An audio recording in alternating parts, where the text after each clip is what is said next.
अस्सलाम वालेकुम, मैं हूं Ali Malik, CEO empire homes. और आज मैं आपसे डिस्कस करने जा रहा हूं जिना गार्डन फेज़ 1 को।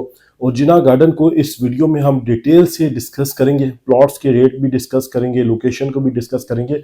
और उसके बाद सबसे जो इम्पोर्टेंट चीज़ है वो है लेआउट प्लान और नॉन लेआउट प्लान। एलओपी और नॉन एलओपी का क्या डिफरेंस है जिना गार्डन फेज़ 1 में, क्योंकि लोगों को बेसिकली पता ही नहीं है कि नॉन एलओपी क्या चीज़ है और एलओपी क्या चीज़ है।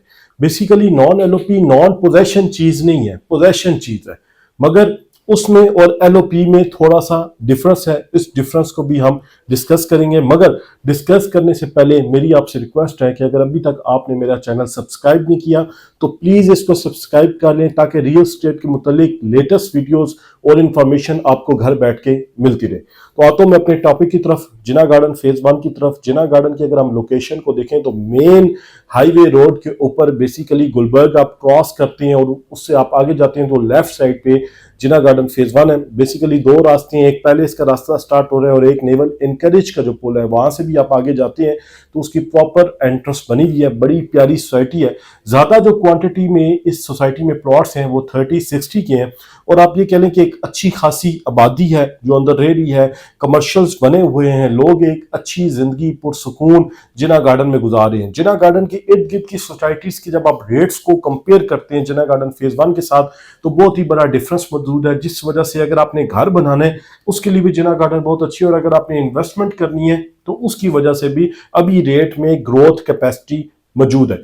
जिना गार्डन फेज़ 1 में सबसे पहले हम डिस्कस करते हैं एलओपी और नॉन एलओपी। बेसिकली इनमें डिफरेंस क्या है, क्योंकि एक बहुत बड़ा इशू है जो लोगों को समझ नहीं आता। बेसिकली एलओपी लेआउट प्लान है, वो चीज है जिसका आप मैप जो है जाके सीडीए में जमा कराते हैं, सीडीए से अप्रूवल लेते हैं और आप घर बनाना स्टार्ट करते हैं। ट्रांसफर तो आपकी जितनी भी इस्लामाबाद की कोऑपरेटिव सोसाइटीज हैं उनका तरीकाकार ये होता है कि उनके अपने सोसाइटी ऑफिस होते हैं। तो जिना गार्डन का अपना सोसाइटी ऑफिस है, उनके अपनी सोसाइटी ऑफिस में ट्रांसफर होती है। मगर जब आपने घर बनाना है तो आपने मैप जो है सोसाइटी ऑफिस के साथ साथ आपने सीडीए में सबमिट कराना है। अप्रूवल्स आप सीडीए से लेंगे तो आप मकान शुरू कर सकते हैं। जिस जगह पे आप सीडीए से अप्रूवल लेके शुरू करते हैं उसे आप कहते हैं एलओपी। और जिस जगह पे आप सीडीए से अप्रूवल नहीं लेते, जो नॉन एलओपी जगह है, उसका आप मैप जमा करेंगे सोसाइटी में और सोसाइटी आपको अप्रूवल देगी कि आप घर बना सकते हैं। मेन जो डिफरेंस है वो ये है। दूसरा डिफरेंस आपका आ जाता है बिजली के मीटर का, कि आपका बिजली का जो मीटर है वो वापडा का लगेगा या नहीं लगेगा। एलओपी में आपका वापडा का मीटर लगेगा और नॉन एलओपी में क्योंकि सोसाइटी का अपना ग्रिड स्टेशन भी मौजूद है तो आप सोसाइटी का जो मीटर है आप वो भी लगवा सकते हैं। तो नॉन एलओपी में आपका वापडा का मुश्किल से लगता है, लग जाता है, मगर ज्यादातर लोगों का जो लगाव है वो सोसाइटी का मीटर ही लगाव है।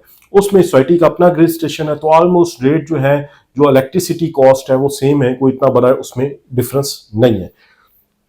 तीसरा, अगर आपने बैंक लोन लेना है, आपने उसके लिए आपको चाहिए होते हैं एनईसी, और वो आपका अप्रूव होगा सिर्फ एलओपी प्लॉट्स पे। नॉन एलओपी पे आपका बैंक लोन अप्रूव नहीं होता। ये बेसिकली तीन चीजों का डिफरेंस है जिना गार्डन फेज़ 1 में एलओपी और नॉन एलओपी का। ठीक है कि नॉन एलओपी में आपका मैप सीडीए से अप्रूव होगा, आपका बिजली का यूनिट जो है एलओपी में वो वापडा का होगा, और आपने अगर बैंक से लोन लेना है तो वो आपका एलओपी में होगा, नॉन एलओपी में नहीं होगा। तो मेन ये तीन पॉइंट्स हैं। उसके बाद हम आ जाते हैं रेट्स पे कि एलओपी और नॉन एलओपी के रेट्स में भी डिफरेंस है, क्योंकि नॉन एलओपी में लोग डरते नहीं रहते कल को कोई मसला हो जाए, कल को सोसाइटी उसको ओन ना करे तो सीडीए हमें आके तंग करेगा या कुछ भी कर सकता है वट। तो उस वजह से लोग नॉन एलओपी में डरते हैं, जिस वजह से उसका रेट कम है और एलओपी का रेट थोड़ा सा ज्यादा है। अब अगर हम 5 मरले के प्लॉट पे जाते हैं तो हम देखते हैं कि नॉन एलओपी जो प्लॉट है उसका रेट है 42 से 45 लाख रुपीस, और एलओपी वाला जो प्लॉट है उसका रेट है 50 लाख से 65 लाख रुपीस तक। फिर उसके बाद जो मैक्सिमम क्वांटिटी में प्लॉट्स हैं वो 30-60 में है, और 30-60 में अगर हम एलओपी अप्रूव्ड प्लॉट्स की बात करें तो 1 करोड़ रुपए से लेकर 1 करोड़ 70-75 लाख रुपए तक रेट है लोकेशन के हिसाब से 30-60 का। और नॉन एलओपी में अगर हम आ जाते हैं तो 65 लाख से 1 करोड़ 10 लाख रुपए तक प्राइस है लोकेशन के हिसाब से।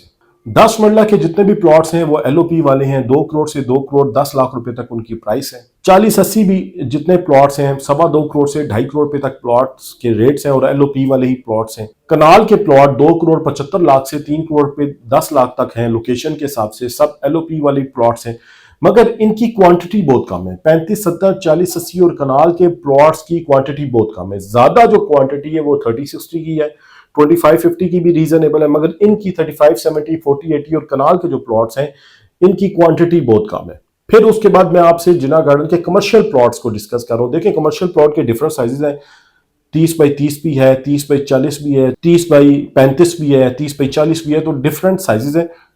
मगर अगर हम एक एवरेज रेट की बात करें तो 1.5 करोड़ से प्लॉट शुरू होता है और 4, 4.5 करोड़ रुपए तक जाता है। हर कमर्शियल का डिफरेंट रेट है।